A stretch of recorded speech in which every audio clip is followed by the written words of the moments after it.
నమస్తే, welcome to our channel. నేను పద్మిని. ప్రస్తుతంతో పాటు ప్రముఖ ఆధ్యాత్మికవేత్త, ప్రముఖ న్యూమరాలజిస్ట్, లక్ష్మీ నరసింహస్వామి ఉపాసకులు శ్రీమతి స్రవంతి గారు ఉన్నారు. మాట్లాడదాం. నమస్తే అక్క. నమస్తే పద్మిని. అక్క, ఆషాఢ మాసంలో ఇంకో అద్భుతం గురు పౌర్ణిమ వచ్చేస్తూ ఉంది. రేపు బుధవారమే గురు పౌర్ణిమ. మరి ఈ గురు పౌర్ణిమని ఎలా వినియోగించుకోవాలి? మీరు లాస్ట్ వీడియోలో అన్నారు once in a blue moon.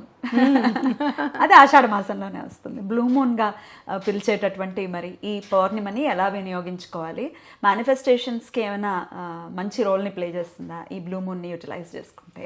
అలాగే వ్యాస పూర్ణిమని ఎలా జరుపుకోవాలి? ఇవన్నీ ఒక్కసారి మీ ద్వారా అక్క. తప్పకుండా చెప్తాను పద్మిని. వ్యాసాయ విష్ణు రూపాయ వ్యాస రూపాయ విష్ణువే అంటే మహావిష్ణువే వ్యాసుడుగా జన్మించారని చెప్పి, వ్యాసుడే మహావిష్ణువు, మహావిష్ణువే వ్యాసుడు అని చెప్తారు అనమాట. ఇంత మనము ఇలా ఈ వేదాలన్నిటినీ కూడా చదువుకున్నాము, వాటన్నిటి నుంచి కూడా సంగ్రహించాము. ఏదన్నా జ్ఞానాన్ని మనం పొందాము అని అంటే అది వ్యాస భగవానుడి వల్ల మాత్రమే జరిగిందనమాట. కాబట్టి ఎటువంటి పరిస్థితుల్లోనూ మనం తప్పకుండా ఆయన కోసం దండం పెట్టుకోవడం, ఆయనను పూజించడము అనేది తప్పకుండా చేయవలసిందే. పంచమ వేదాన్ని కూడా అందించిన వాడు వ్యాసుడు. మహాభారతం 5వ వేదంతో సమానము అని అంటారు. మరి అది కూడా అందించిన వాడు వ్యాసుడు. కాబట్టి మనం దండం పెట్టుకోవాల్సింది ఏంటి అని అంటే, ఏ జ్ఞానాన్ని అయితే మాకు ఇవ్వాలనుకున్నావో అదంతా పెద్ద భాండాగారం. మామూలుగా వేదాలన్నీ చదవడానికి బ్రహ్మకే అంత టైం సరిపోదు. కాబట్టి దానిలో ఉన్న సారాన్ని మాకు అందేటట్టుగా, స్ఫురణకు అందేటట్టుగా చూడు స్వామి అని చెప్పి దండం పెట్టుకోవడమే. ఎలాంటి కష్టతరమైన పూజ అయినా సరే, ఎలాంటి కష్టతరమైన చదువైనా సరే, కేవలం శివపార్వతుల్ని అంటే వాళ్ళిద్దరి చుట్టూ తిరిగితే చాలు ప్రపంచమంతా తిరిగొచ్చినట్టే. భూమండలం అంతా, సమస్త భూమండలం అంతా ఎలా తిరిగొచ్చాడు వినాయకుడు అని అంటే వాళ్ళిద్దరిని తిరిగినట్టు, అంతే కదా.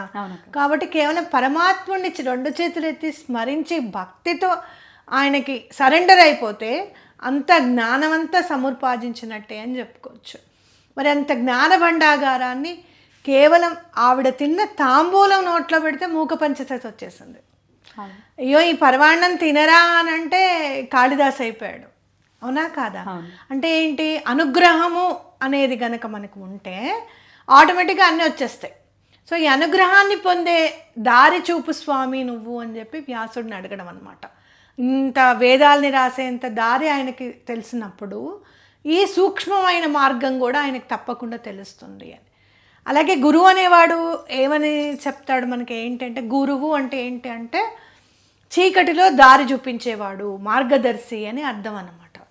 కాబట్టి అంత భాండాగారాన్ని సైతం నువ్వు వెలికితీసి నువ్వు దాన్ని మొత్తం ఒక అంటే ఇది ఈ వేదము, ఇది ఈ వేదము అని చెప్పి డివైడ్ చేసుకొని అనలిటికల్గా వర్గీకరించి అంత చేసావు కదా.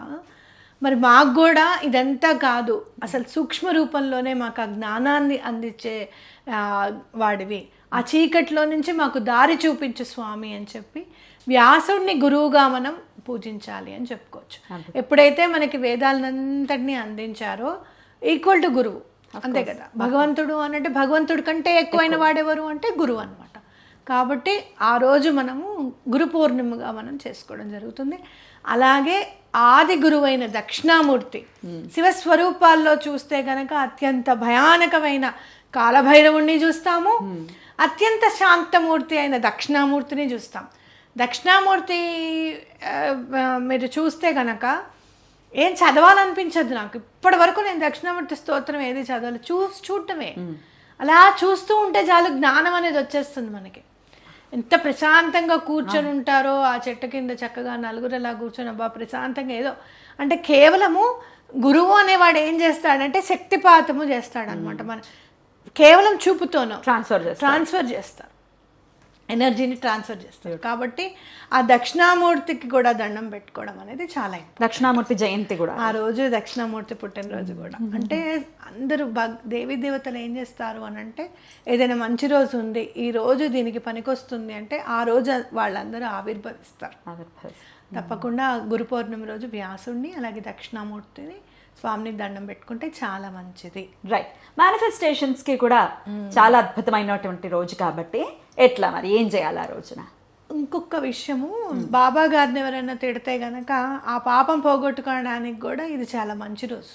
అసలు ముందు అంత తిట్టేసి చిత్తశుద్ధి మాకు ఉంటుందా? అసలు అయ్యో ఉందా ముందు అసలు? తిట్టేసి ఒకరికి తిట్టేసి తర్వాత మాకు తెలియదండి, మాకు ఇంత మాకు తెలియదండి. నిజంగా వాళ్ళకే చెల్లిందమ్మా నిజంగా. నేనైతే అసలు వెళ్ళిపోయేదాన్ని, కనపడకుండా వెళ్ళిపోయేదాన్ని ఎక్కడ కూడా. ఎక్కడో నిజంగానే సేవ చేసుకుంటూ ఉండేదాన్ని ఈ సేవ బదులు. ఓ మై గాడ్, నిజం. అంటే అలా ఏమన్నా మీరు చేసుంటే గనక, అలాంటి వాళ్ళ వీడియోలు చూసి అయ్యో బాబా గారు వద్దని చెప్పి ఇంట్లో బయటకు పెట్టేసండి, వారాహి అమ్మవారిని పెట్టేస్తే కనుక ఈ దోషాలన్నీ కూడా తొలగింపు స్వామి అని చెప్పి దండం పెట్టుకొని ఆ పాప పరిహారం చేసుకోవడానికి కూడా ఈరోజు ఉపకరిస్తుంది అని చెప్పుకోవచ్చు. రైట్, ఓకేనా? అట్లీస్ట్ ఒక క్షమాపణ చెప్పండి. రైట్, అదే అంటున్నా. మరి ఇక మేనిఫెస్టేషన్స్ గురించి చెప్పండి. మేనిఫెస్టేషన్స్ చెప్తాను.